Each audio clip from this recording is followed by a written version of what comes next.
अपने आप को शांत व्यक्ति बनाओ, खुद को पहचानो, अपने मन को बार बार संयमित करने का प्रयास करो। ऐसी सिख गौतम बुद्ध ने कई सालों पहले उस वक्त की पीढ़ी को क्यों दी थी? इसके पीछे का रहस्य क्या है? आज इसी रहस्य के बारे में हम गौतम बुद्ध की कहानियों के माध्यम से जानेंगे। तो बिना देर किए चलिए उन कहानियों की शुरुआत करते हैं। पहली कहानी, जीवन में असंभव कुछ भी नहीं होता। पुराने गुरुकुल में एक सुबह एक गुरु अपने शिष्यों को प्रवचन दे रहे थे। वो शिष्यों से कह रहे थे कि जब कभी भी आप शांत मन से बैठकर सोचेंगे तो आप यह महसूस करेंगे कि ये ब्रह्मांड, ये प्रकृति, ये सबको समान रूप से अवसर देते हैं, या हर एक के लिए अपार संभावनाएं हैं, अथाह भंडार है जो जितना चाहे ले सकता है। लेकिन साथ ही साथ आप यह भी महसूस करेंगे कि हमें लेना नहीं आता, हमें हासिल करना नहीं आता, क्योंकि किसी भी चीज को हासिल करने का एक तरीका होता है, एक विधि होती है, और कुछ ऐसे सूक्ष्म रहस्य है जिनका अभ्यास करना ही उस सफलता का आधार होता है, उस सफलता को पाने का सही तरीका होता है। कौन है ऐसा जो सफल नहीं होना चाहता? कौन है ऐसा जो खुश नहीं रहना चाहता? मगर फिर वो ऐसी कौन सी चीज है जो हमें ये सब पाने से रोकती है? वो है हमारे खुद के नकारात्मक विचार, वो है हमारी खुद से होने वाली नकारात्मक बातचीत, और हमारा मन खुद ही ऐसे विचार पैदा करता रहता है जो हमारे आत्मविश्वास को कमजोर बना देता है और हमें विश्वास दिला देता है कि हम उस सफलता के लायक नहीं। और यही वह सूक्ष्म रहस्य है, अपने मन में चल रहे विचारों को एक सही दिशा देना, उन्हें नकारात्मक से सकारात्मक की ओर मोड़ना, खुद से की जाने वाली मानसिक बातचीत को सही करना और खुद पर विश्वास करना। गुरु ने आगे कहा, क्या आपके अंदर कुछ ऐसा है जो आपको मुश्किल से मुश्किल वक्त में भी हार नहीं मानी देता? लोग जब उदास और परेशान होते हैं तो अक्सर वो सब कर बैठते हैं जो उन्हें नहीं करना चाहिए। नकारात्मक भावनाओं की वजह से कई बार हमारे अंदर की बुराई बाहर आ जाती है और हम गलत कदम उठा लेते हैं। गुरु ये सब बोल ही रहे थे कि तभी एक शिष्य खड़ा होता है और गुरु से प्रश्न करता है, गुरुदेव, क्या आप हमें बता सकते हैं कि हमें अपने अंदर की बुराई और नकारात्मकता का सामना कैसे करना है और जिंदगी को सकारात्मक विचारों के साथ कैसे जीना है? गुरु ने मुस्कुराते हुए कहा, खुश रहना उतना भी मुश्किल नहीं है जितना आप सोचते हैं। बस हमें हर सुबह और शाम अपने विचारों को सही दिशा देना है। हर नया सवेरा एक उम्मीद लेकर आता है, क्योंकि हर नए दिन के साथ नए सपने, नई उम्मीदें और नए मौके मिलते हैं। इसीलिए अपने हर दिन का दिल से स्वागत करो। कौन जाने कल क्या होगा, क्योंकि आने वाला समय तो किसी ने नहीं देखा है ना। अक्सर हम सभी सोचते हैं कि हमारे सामने एक लंबी जिंदगी पड़ी है। ये बात सच है, लेकिन यह भी एक सच है कि जिंदगी का कोई भरोसा नहीं, कब क्या हो जाए कहना बड़ा मुश्किल है। इसीलिए हर दिन को अपना एक नया जन्म समझकर जीना शुरू करो, क्योंकि इस सोच के साथ जीवन जीने से आप कभी दोबारा उदास महसूस नहीं करेंगे, बल्कि आप खुद से और अपने करीबी लोगों से और भी ज्यादा प्रेम करने लगेंगे। और फिर जो भी करेंगे पूरे जोश और उत्साह के साथ करेंगे। आपका हर दिन हंसी और खुशी के साथ बीतेगा। गुरु ने आगे कहा, अगर आप सफलता चाहते हैं तो आपको कुछ समझौते भी करने पड़ेंगे। जीवन का यही नियम है, अपनी आराम की स्थिति में रहते हुए आप कभी कुछ बड़ा हासिल नहीं कर सकते। जीवन में बदलाव लाकर ही आप उसे एक नई दिशा दे सकते हैं। इसीलिए हर बदलाव का खुले मन से, खुले दिल से स्वागत करो। जो लोग समय के साथ बदलना सीख जाते हैं, सफलता भी उन्हीं को मिलती है।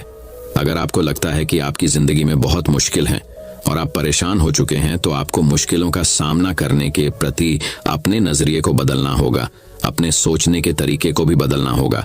चाहे कोई सा भी बदलाव आए और वहीं कितनी ही मुश्किलें क्यों न लगें, आप बस उसका सामना कीजिए। आपको शायद नहीं पता, पर आप अपनी सोच से कहीं ज्यादा मजबूत हैं, और आपकी जिंदगी में जितनी मुश्किलें आएंगी आप उतने ही मजबूत होते चले जाएंगे, क्योंकि हर मुश्किल एक नया अनुभव, एक नया सबक देकर जाती है, और फिर आपको सफल होने से कोई नहीं रोक पाएगा और आपकी जिंदगी खुशियों और कामयाबियों से भर जाएगी। बुरे काम करके ये मत सोचो कि अब आपके साथ कुछ अच्छा होगा। अगर जिंदगी में सब कुछ अच्छा चाहिए तो फिर अच्छा ही सोचना होगा और अच्छा ही करना होगा, तभी आप पर इस ब्रह्मांड की मेहरबानी होगी। इसीलिए अपनी सोच और अपने कर्म पर सही नियंत्रण रखो। हम दुनिया को किस नजर से देखते हैं, यह काफी हद तक हमारी अपनी सोच पर निर्भर करता है। एक नकारात्मक मानसिकता वाले व्यक्ति को दुनिया में सिर्फ बुरा ही बुरा दिखता है, जबकि सकारात्मक सोच हमें जीवन के उन चीजों की अहमियत करवाती है जो अभी हमारे पास हैं और उस ब्रह्मांडीय शक्ति की कृपा से हमें मिली है। गुरु ने आगे कहा, अपने मन को शांत रखना सीखो। दिन भर की भागदौड़ के बीच खुद को शांत रखने का कोई तो तरीका सीखो। एक शांत मन के साथ हमें अपने अंतरात्मा में झांकने का मौका मिलता है और हम खुद से ही सवाल जवाब करते हैं, जैसे कि मैं कौन हूं, मेरे जीवन का उद्देश्य क्या है, क्या मैं एक अच्छा इंसान हूं, क्या मैं एक अच्छा पिता या पति हूं, या क्या मैं एक अच्छा बच्चा हूं। आप जितनी गहराई से अपने अंदर झकेंगे उतना ही ज्यादा खुद को जान जाएंगे। आप अपने आसपास की चीजों को समझने लगेंगे, लोगों का स्वभाव और उनको समझने लगेंगे। फिर आप चीजों और लोगों को लेकर बात बात पर परेशान और उदास होना छोड़ देंगे। आपको यह एहसास होने लगेगा कि आपके किसी भी काम का क्या असर पड़ेगा। किसी भी काम से अगर आपको दुख पहुंचे तो उस काम को मत कीजिए, और जो चीज खुशी दे उसे जरूर कीजिए। फिर देखिए आपकी जिंदगी में कैसा ठहराव आता है। हमें जिंदगी एक बार ही मिलती है, तो क्यों ना इसे भरपूर तरीके से जिए। जो दिल करे वो करो, खुद को बंदरों में मत बांधो। लेकिन हाँ, इस बात का भी ध्यान रखो कि वो मनमानी ना हो, बुद्धिमानी हो और आपके भीतर की आवाज हो। इसीलिए कुछ भी करने से पहले अपनी अंतरात्मा की आवाज सुनो। आपके दिल की चाहत कुछ भी हो सकती है, जैसे कोई नया व्यापार शुरू करना, किसी नए शहर में जाकर अपनी किस्मत आजमाना, या फिर कुछ महत्वपूर्ण हासिल करना। जो भी आपके दिल में है उसे पाने के लिए कम से कम एक बार अपना संपूर्ण प्रयास जरूर करो।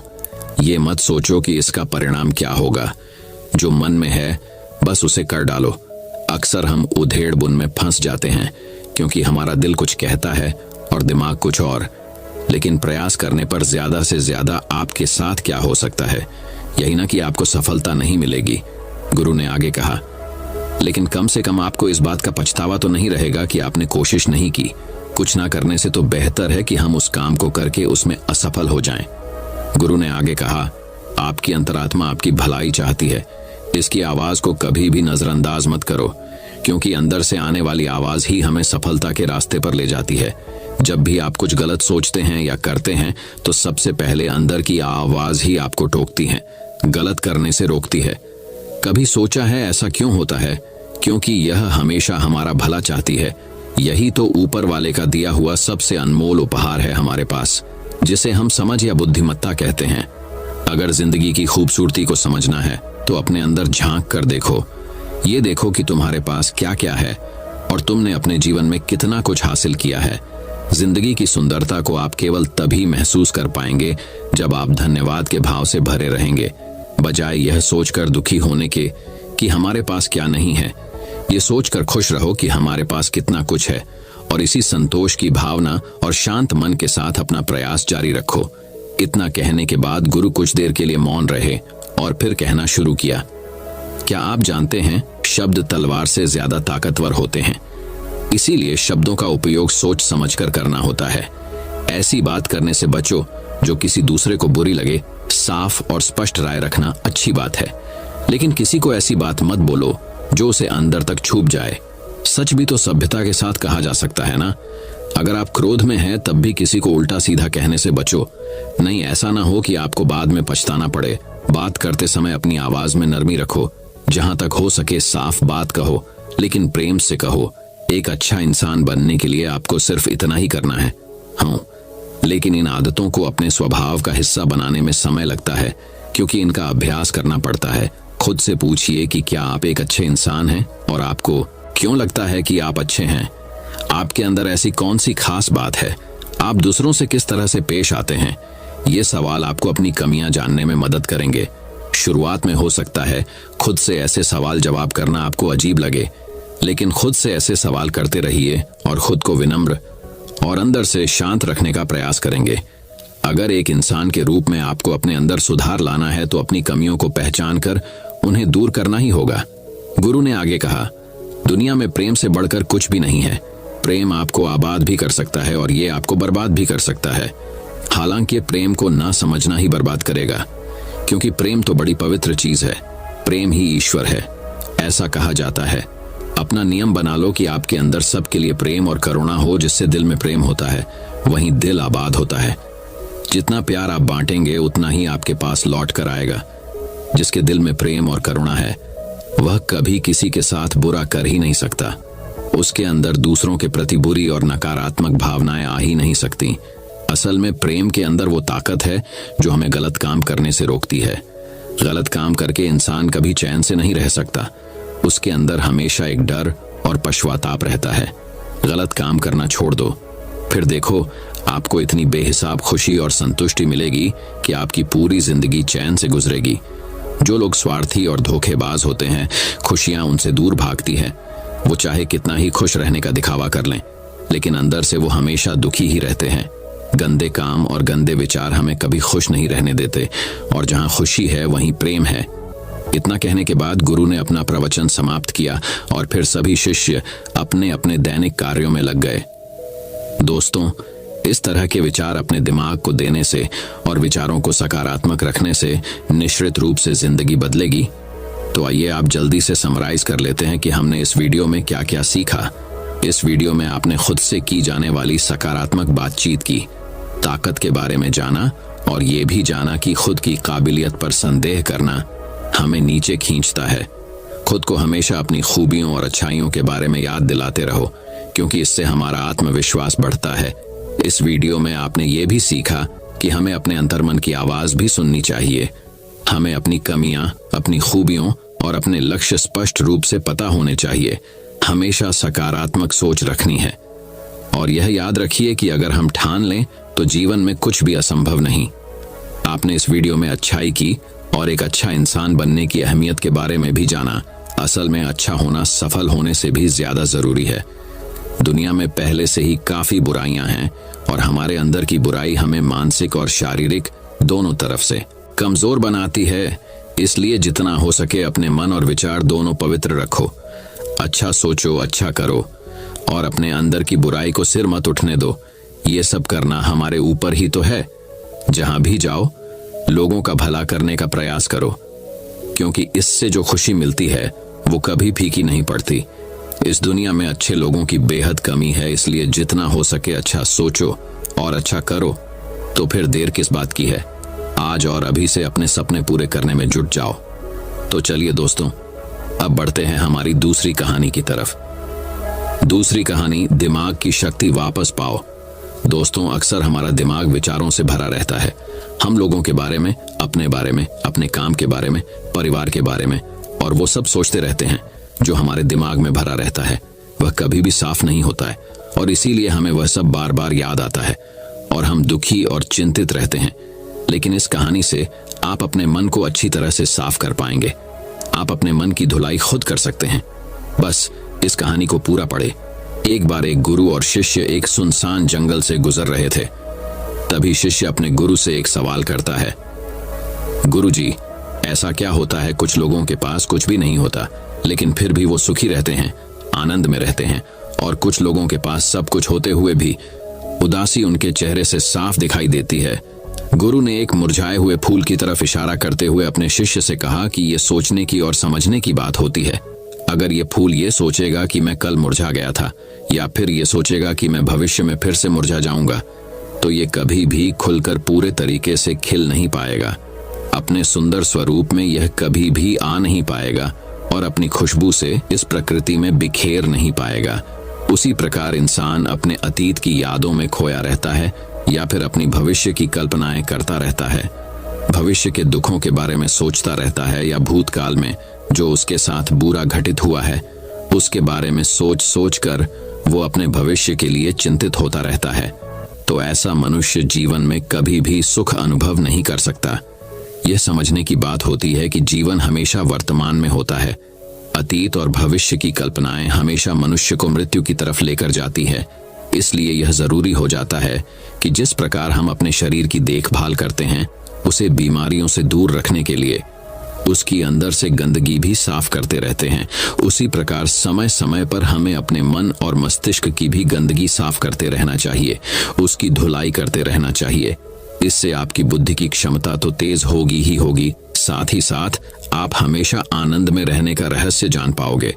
शिष्य ने सवाल किया कि गुरुदेव, इससे पहले कि हम मन और मस्तिष्क पर चर्चा शुरू करें, इससे पहले मैं ये जानना चाहता हूं कि जिन लोगों के पास सब कुछ होता है वो दुखी क्यों रहते हैं?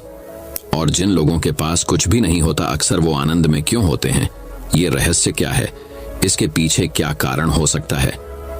गुरु ने उत्तर दिया कि कुछ लोग जीवन में सब कुछ हासिल कर लेते हैं और सब कुछ हासिल कर लेने के बाद उन्हें सब चीजों की व्यर्थता पता चल जाती है।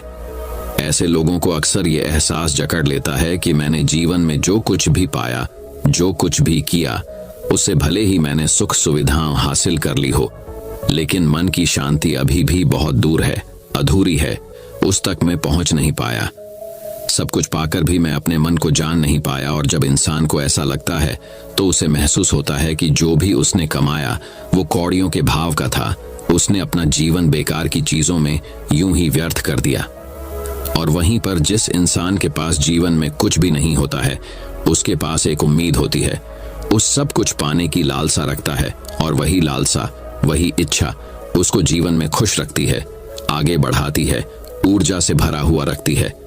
गुरु ने अपने हाथ से एक सूखे पेड़ की तरफ इशारा करते हुए कहा कि शिष्य, कभी तो यह पेड़ भी हरा भरा रहा होगा, फलों से लदा हुआ रहा होगा। अनेक प्रकार के पक्षी और जानवर इस पर आते होंगे, इसके फलों को खाते होंगे। उस समय इस पेड़ को भी यह पता नहीं होगा कि एक दिन तुम सूख जाओगे और तुम्हारी हालत इतनी बदतर हो जाएगी कि तुम किसी को छांव तक नहीं दे पाओगे, तुम्हारे ऊपर पत्ते तक नहीं रह जाएंगे। फल तो दूर की बात रही। उसी प्रकार मनुष्य अपने जीवन की दौड़ में यह भूल जाता है कि जिस दौड़ में वह सबसे आगे निकलने की कोशिश कर रहा है, उसका अंतिम चरण तो मृत्यु ही है। काश वो कभी इस दौड़ से अलग हटकर ये देख पाए कि इसका अंतिम चरण तुम्हें कहीं नहीं पहुंचाएगा, कि जिस दौड़ को वो सबसे आगे निकलकर जीतने के ख्वाब देख रहा है, उसका अंतिम चरण मृत्यु ही है। काश वो कभी जीवन की दौड़ में ठहरकर ये देख पाए कि इसका अंतिम चरण क्या होगा, तो वो उन कामों को तेज आंचली दे सकता है जो व्यर्थ है, जो बेकार है, और ऐसे कार्यों की तरफ आगे बढ़ सकता है जो उसके जीवन में आनंद पैदा करते हो, जो उसके जीवन को एक नई दिशा देते हो। गुरु ने खुद की तरफ इशारा करते हुए समझाया कि एक योगी वो होता है जो जीवन की दौड़ में ठहर जाता है, जो ये समझ लेता है कि जीवन का अंतिम चरण तो मृत्यु ही है। इसलिए वो जीवन में सुख सुविधाएं हासिल करने की बजाय खुद के मन और मस्तिष्क को एक नए आनंद की तरफ ले जाने का प्रयास करना शुरू कर देता है। शिष्य ने सवाल किया कि गुरुदेव, क्या एक ग्रस्त जीवन में जीने वाला मनुष्य उस आनंद की प्राप्ति नहीं कर सकता? और अगर कर सकता है तो उसे किस प्रकार शुरुआत करनी चाहिए? बिल्कुल कर सकता है, गुरुदेव ने उत्तेजित होकर उत्तर दिया। अगर सभी मनुष्य उस आनंद की प्राप्ति के लिए योगी बनने का निश्चय कर लें तो इससे तो प्रकृति का चलन ही रुक जाएगा। उसकी जो व्यवस्था है वो बिगड़ने लगेगी। एक सच्चा योगी अपने जीवन में खोज करता है, और खोज करने के बाद वो ग्रस्त जीवन में किस प्रकार आनंद को प्राप्त किया जा सकता है वो तरीके सभी को बताता है, ताकि मनुष्य अपने ग्रस्त जीवन का पालन करते हुए उस आनंद की प्राप्ति भी कर सके। गुरु ने खुद को संबोधित करते हुए उत्तर दिया कि मैंने अपने जीवन में जो खोज की है उसके अनुसार मनुष्य को समय समय पर अपने मन और मस्तिष्क की सफाई करते रहना चाहिए। मनुष्य अपने शरीर पर तो ध्यान दे लेता है, लेकिन अपने मन और मस्तिष्क को वो भूल जाता है, उस पर कभी ध्यान नहीं देता, और उसी वजह से मन और मस्तिष्क बूढ़े होते चले जाते हैं। उनमें जवानी नहीं रह जाती, और जब उनमें जवानी नहीं रह जाती तो उनमें नयापन और ताजगी नहीं रह जाती, जिसकी वजह से एक इंसान उदासी से भर जाता है। मन और मस्तिष्क की गंदगी क्या होती है, पहले मैं तुम्हें ये बताता हूँ। हर मनुष्य के जीवन में कुछ ऐसी घटनाएं घटती हैं जिनका उसके मनोमस्तिष्क पर बहुत गहरा असर पड़ता है। वो जीवन पर्यंत उन घटनाओं को भूला नहीं पाता है, और वही घटनाएं उसके मन में पूरी तरह से पक्की बैठ जाती है, जो उसके मन में गांठ पैदा कर देती है। और भविष्य में जब भी वो कोई काम करेगा तो ये घटनाएं उसको प्रभावित करेंगी, उसके विचारों को, उसके निर्णय को पूरी तरह से बदल कर रख देंगी। ऐसे मनुष्य की दृष्टि भी भ्रमित हो जाती है, वो सत्य स्वरूप को नहीं देख पाता, वो चीजों को उन घटनाओं से जोड़कर भ्रमित तरीके से देखता है। उदाहरण के लिए, अगर किसी बुरी आंखों वाले आदमी ने आपको धोखा दे दिया तो अब जीवन पर्यंत बुरी आंखों वाले आदमी को हमेशा धोखेबाज समझते रहेंगे, उस पर कभी पूर्ण रूप से विश्वास नहीं कर पाएंगे। लेकिन समझने की बात यह होती है कि जिस इंसान ने आपको धोखा दिया, वो धोखा आपको बुरी आंखों से नहीं मिला, वो उस इंसान के स्वभाव से मिला। लेकिन उस इंसान के स्वभाव से हमारे दिमाग में उसका एक चित्र छप गया, उसकी एक छवि बन गई, और वो छवि दूसरे आदमी से जब हम संपर्क करते हैं तो बीच में एक दीवार की तरह खड़ी हो जाती है। और इसी वजह से दो लोगों के बीच प्रगाढ़ संबंध स्थापित नहीं हो पाते। जो मनुष्य के लिए सबसे जरूरी यही होता है कि वो अपने आप को अतीत की घटनाओं से फ्री रखें। उन घटनाओं से प्रभावित होकर वो दिमाग में किसी तरह की छवि न बनाएं। कुछ लोग इस बात पर यह सवाल खड़ा कर सकते हैं कि फिर जीवन के अनुभव किस काम आएंगे, लेकिन समझने की बात यह होती है कि हम जीवन के अनुभवों से भी भ्रमित तरीके से ज्ञान लेते हैं, सही तरीके से उनसे सीख ले ही नहीं पाते। ठीक उसी प्रकार जिस तरह उस बुरी आंखों वाले की आंखें जिम्मेदार नहीं थीं, धोखा देने के लिए उसका स्वभाव जिम्मेदार था, लेकिन मनुष्य अपने अनुभव में उन बुरी आंखों को याद रखेगा, उस स्वभाव को भूल जाएगा। शिष्य अपने गुरु की बातों में इतना खो गया कि उसे चलते चलते जंगल के रास्ते में पड़े हुए कांटे दिखाई नहीं दिए और अचानक उसके पैर में एक कांटा चुभ गया। गुरु ने उसका कांटा बाहर निकालते हुए उससे पूछा, कांटा तुम्हारे पैर में क्यों लगा? इसके पीछे तुम किसे जिम्मेदार मानते हो? गुरु ने कहा कि तुम मुझे भी जिम्मेदार मान सकते हो, क्योंकि मैं तुम्हें एक बात सुना रहा था। क्या तुम खुद को भी जिम्मेदार मान सकते हो कि तुम मेरी बातों में इतना खो गए कि तुम्हारा रास्ते पर ध्यान ही नहीं रहा? क्या तुम इन पेड़ों को जिम्मेदार मान सकते हो जिन्होंने ये कांटे इस रास्ते पर बिछा दिए? शिष्य ने उत्तर दिया कि गुरुदेव, इसमें मैं खुद को ही जिम्मेवार मानता है, क्योंकि आप तो अपना काम कर रहे थे और इस पेड़ ने भी अपना काम किया, पर मैं अपना काम पूरे होश पूर्वक नहीं कर पाया। अगर मैं चलने पर ध्यान लगाए रहता, अगर मैं आपकी बातों में पूरी तरह से खो नहीं जाता, तो मुझे ये कांटा कभी नहीं लगता। इसमें पूरी तरह से मेरी ही गलती थी। गुरु ने अपने शिष्य की पीठ थपथपाते हुए आगे कहना शुरू किया कि जो घटनाएं हमारे मन को प्रभावित करती हैं, जरूरी हो जाता है कि उन घटनाओं को हम किसी भी तरह अपने मन से बाहर निकाल दें, और उसके लिए सबसे सरल तरीका है कि अपनी भावनाओं को व्यक्त करना सीखो। उसे अपने दिल में, अपने मस्तिष्क में बिठाकर मत रखो। जब तुम किसी दूसरे मनुष्य के सामने अपनी भावनाओं को व्यक्त कर देते हो तो तुम्हारे मन का बोझ हल्का हो जाता है। कुछ लोगों का स्वभाव ऐसा होता है कि वो अपने मन की बात किसी को नहीं बताते। ऐसे लोग अक्सर अपने अंदर ही अंदर दुखी होते रहते हैं, लेकिन वो अपने मन की बात किसी दूसरे आदमी के सामने नहीं बताते। इसके उलट कुछ लोग ऐसे भी होते हैं जो अपने मन में किसी भी बात को रख नहीं पाते। उनके साथ कुछ भी अच्छा या बुरा होता है, वो अपने मन की बात, अपनी भावनाओं को दूसरों के सामने व्यक्त कर देते हैं।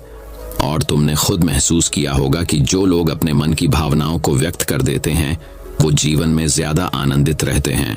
कभी भी प्राकृतिक रूप से आए हुए वेग को रोकना नहीं चाहिए। जिस वेग को हम रोकने की कोशिश करते हैं, वो वेग हमें अंदर से ही खाने लग जाता है।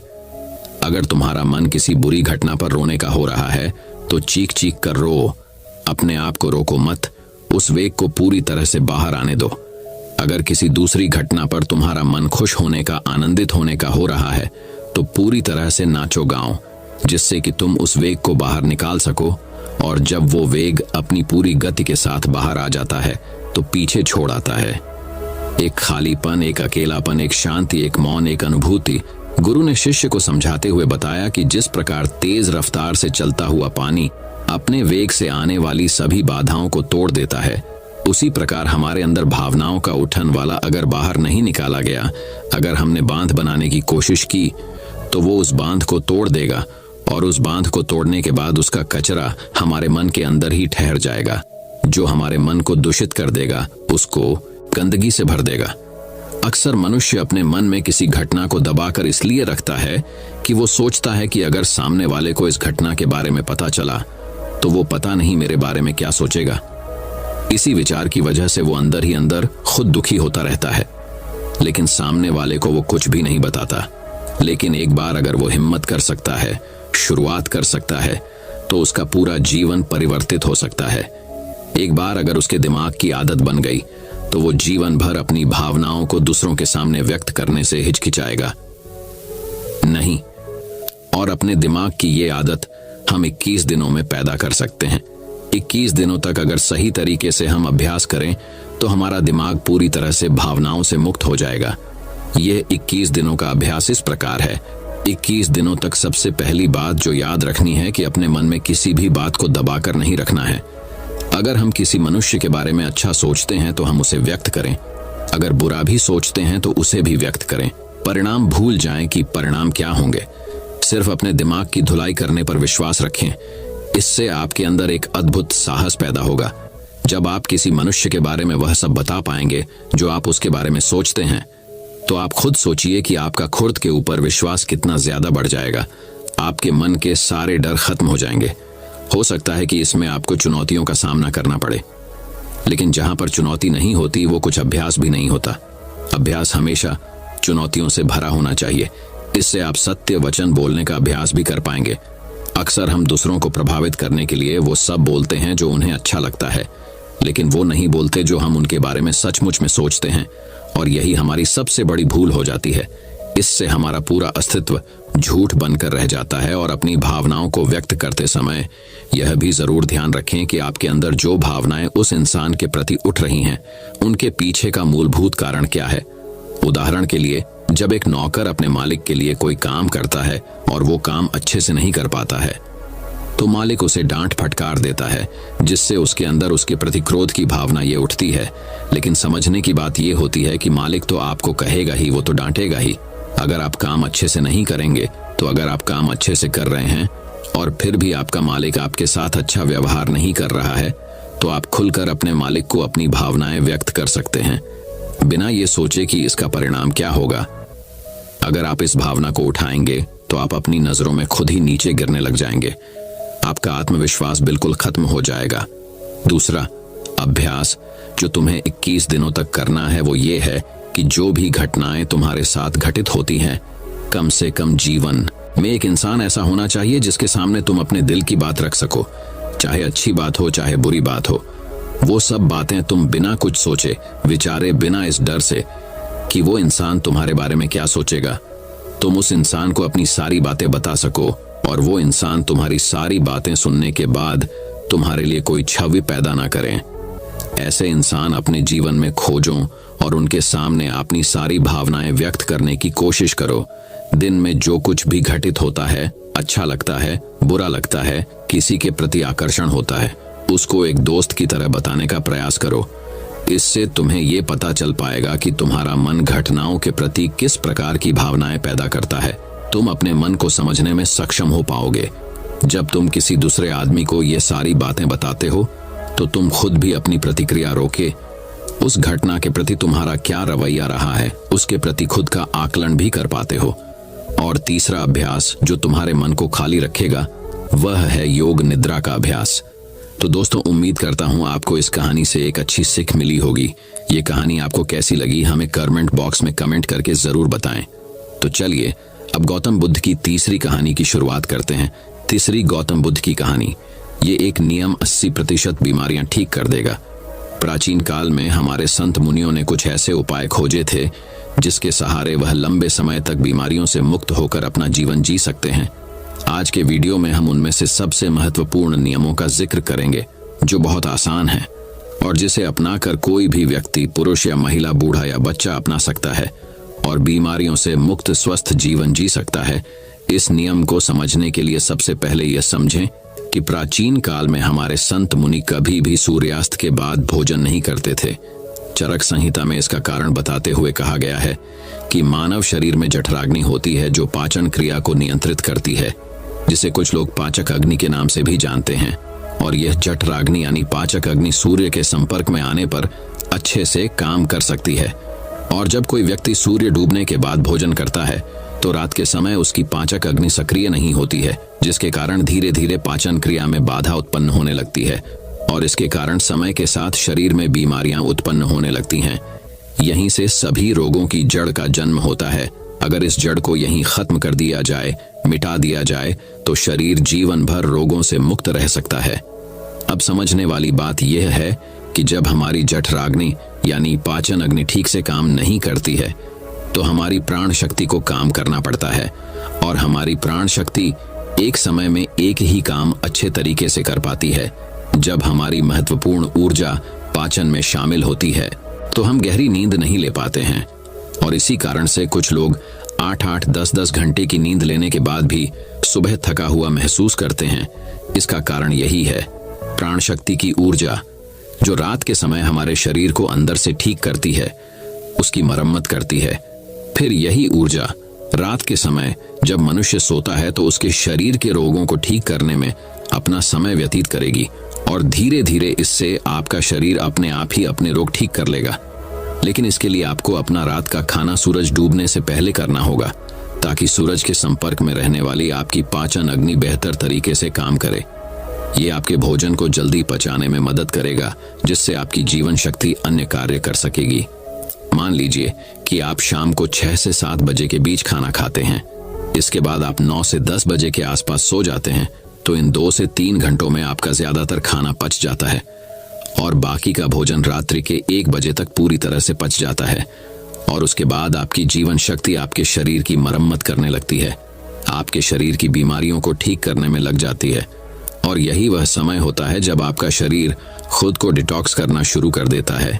इसी प्रक्रिया को अर्ध उपवास कहा जाता है, जिसकी पूरी अवधि 16 घंटे की होती है। लेकिन जो लोग दिन में 16 घंटे उपवास करने में सक्षम नहीं हैं, वो 12 घंटे से शुरुआत कर सकते हैं। यानी कि अगर आपने रात्र को 7 बजे भोजन किया है, तो आप अगले दिन सुबह 7 बजे ही भोजन करें, जिससे कि आपकी बॉडी को तकरीबन 6 घंटों का समय मिलता है खुद को रिपेयर करने का। इस अर्ध उपवास में हमारे शरीर में क्या प्रक्रिया घटित होती है, पहले इसको समझिए। जब हम अर्ध उपवास करते हैं तो हमारे शरीर को पूरी तरह से भोजन नहीं मिलता, इसीलिए शरीर अपनी जरूरतों को पूरा करने के लिए अपनी कोशिकाओं में जो बैक्टीरिया होते हैं उनको ही खाना शुरू कर देता है। और इसी वजह से हमारी कोशिकाओं का अपने आप शुद्धिकरण होने लगता है। वैज्ञानिक भाषा में इसे ऑटोफेजी कहा जाता है, जिसका मतलब होता है बॉडी को सेल्यूलर लेवल पर डिटॉक्स करना। सिर्फ 21 दिन के लिए जो मनुष्य इस प्रक्रिया को अपना लेता है, उसकी त्वचा में निखार आने लगता है, उसके बाल गिरने कम हो जाते हैं, सुबह अच्छी ताजगी होती है, रात को नींद गहरी आती है और मानसिक तनाव बिल्कुल मिट जाता है। कुछ लोगों को लगता है कि अर्ध उपवास करने से उनका शरीर कमजोर हो जाएगा, लेकिन अर्ध उपवास करने से शरीर का फैट कम होता है, मसल्स लॉस नहीं होता और मसल्स लॉस नहीं होता, इसीलिए शरीर की क्षमता अपने आप बनी रहती है। अब तक आप ये समझ चुके हैं कि आपकी प्राण शक्ति आपकी बीमारियों को दूर करने के लिए किस प्रकार कार्य करती है, किस समय आपको भोजन करना चाहिए ताकि आपकी प्राण शक्ति पूरी ऊर्जा के साथ काम कर सके। ये हम समझ चुके हैं। लेकिन इसके बाद जो समझने वाली बात है वो ये है कि आज के समय में काम करते करते आदमी अपनी दैनिक दिनचर्या बिल्कुल छोड़ देता है। वो किस प्रकार सही समय पर भोजन करे, अगर वो रात के समय काम करता है तो वो किस प्रकार भूखा रहे, क्योंकि उसे तो आदत हो चुकी है रात के समय देर से खाना खाने की। और कुछ लोगों के साथ समस्या ऐसी है कि वो भूखे नहीं रह सकते, थोड़ी थोड़ी देर में उन्हें भूख लगती रहती है। तो ऐसे लोग किस प्रकार इस प्रक्रिया का लाभ उठा सकते हैं? देखिए, अगर आप 16 घंटे का उपवास कर रहे हैं तो उसके लिए आपको बीच बीच में कुछ लिक्विड चाहिए, जिससे आपकी बॉडी भी हाइड्रेटेड रह पाए और आपके शरीर को डिटॉक्स करने की प्रक्रिया भी तेज हो जाए। शुरुआत में अगर आप अपना रात्रि का भोजन 7 बजे कर लेते हैं तो आपको 10 बजे तक भूख लगेगी ही लगेगी। उस समय जब आपको भूख लगे तो उस समय आप नारियल पानी पी सकते हैं। इससे शरीर में बहुत सारे लाभकारी फायदे भी होंगे और आपके डिटॉक्स की प्रक्रिया तेज हो जाएगी। इसके अलावा आपको कॉफी भी पी सकते हैं। और जिन लोगों का वजन ज्यादा बढ़ा हुआ है, जो अपने वजन को कम करना चाहते हैं, ऐसे लोग थोड़े गर्म पानी में एक नींबू निचोड़कर उसको पी सकते हैं। इससे उन्हें अद्भुत लाभ होंगे। कुछ ही दिनों में वो पाएंगे कि उनके शरीर का वजन कितनी तेजी के साथ घट गया है। लेकिन जिन लोगों को ठंड जल्दी लगती है, जुकाम जल्दी होता है, खांसी हो जाती है, बुखार हो जाता है, तो ऐसे लोग रात में पानी में नींबू निचोड़कर कभी ना पिएं। रात को त्रिफला चूर्ण भी लिया जा सकता है, जो कि बहुत लाभकारी होता है। वो आपके शरीर को डिटॉक्स करने में उसकी बहुत सहायता करता है। सुबह आपका पेट अच्छे से खाली होगा। अगर रात को आप त्रिफला चूर्ण लेकर सोते हैं तो जिन लोगों को डायबिटीज या फिर शुगर की प्रॉब्लम रहती है, ऐसे लोग अर्ध उपवास पूरा करने के बाद जब अपना पहला भोजन करते हैं, यानी कि सुबह ब्रेकफास्ट जब वो करते हैं, तो हल्के गर्म पानी में एप्पल साइडर विनेगर, दालचीनी का पाउडर और ऊपर से एक नींबू निचोड़कर पी सकते हैं। इससे उन्हें डायबिटीज में बहुत राहत मिलेगी और कुछ ही समय में उनके रिजल्ट्स बिल्कुल चेंज हो जाएंगे। उनका शुगर लेवल, डायबिटीज बिल्कुल मेंटेन होने लगेगा। जिन लोगों को हार्ट की प्रॉब्लम ज्यादा रहती है, ऐसे लोग सुबह ब्रेकफास्ट में घी या फिर कद का जूस ले सकते हैं। ये उनकी त्वचा के लिए, उनकी बॉडी को डिटॉक्स करने के लिए और हार्ट के लिए सबसे ज्यादा बेनिफिशियल होता है। जिन लोगों का डाइजेशन ठीक नहीं होता है, ऐसे लोग पानी में अजवाइन और जीरा गर्म करके उस पानी को ठंडा करके पी सकते हैं। इससे उनकी पाचन क्रिया बेहद सुलभ हो जाएगी। और जिन लोगों को अर्ध उपवास करने में दिक्कत होती है, बार बार भूख लगती है, तो ऐसे लोग हल्के गर्म पानी में शहद मिलाकर पी सकते हैं। ये उनकी भूख को मिटा देगा और उनके शरीर को डिटॉक्स करने में बहुत मददगार ही साबित होगा। कुछ लोग जल्दी रिजल्ट पाने के लिए हफ्ते में 2-2 दिन उपवास करते हैं, लेकिन फिर 5 दिन पेट भर भर के भोजन करते हैं। इससे उनको जल्दी रिजल्ट्स तो मिल जाते हैं, लेकिन ज्यादा समय तक ऐसे रिजल्ट्स टिकाऊ नहीं होते। अर्ध उपवास यानी कि इंटरमिटेंट फास्टिंग धीरे धीरे रिजल्ट दिखाती है, लेकिन इसके जो रिजल्ट होते हैं वो परमानेंट होते हैं। इसमें ऐसा नहीं होता है कि जैसे ही आपने फास्टिंग करनी छोड़ी वैसे ही आपका फिर से वही हाल हो गया। इसमें एक बार आपके शरीर को जो फायदे हो गए वो बहुत समय तक मिटते नहीं है। देखिए, हर कोई अर्ध उपवास कर भी नहीं सकता है, क्योंकि जो स्पोर्ट्समैन होता है, जो खेल कूद में होते हैं, उनके शरीर को रेगुलर डाइट चाहिए होती है, क्योंकि उनके लिए हेल्थ से ज्यादा परफॉर्मेंस जरूरी होती है। इसी तरह बच्चों को भी अर्ध उपवास नहीं करना चाहिए।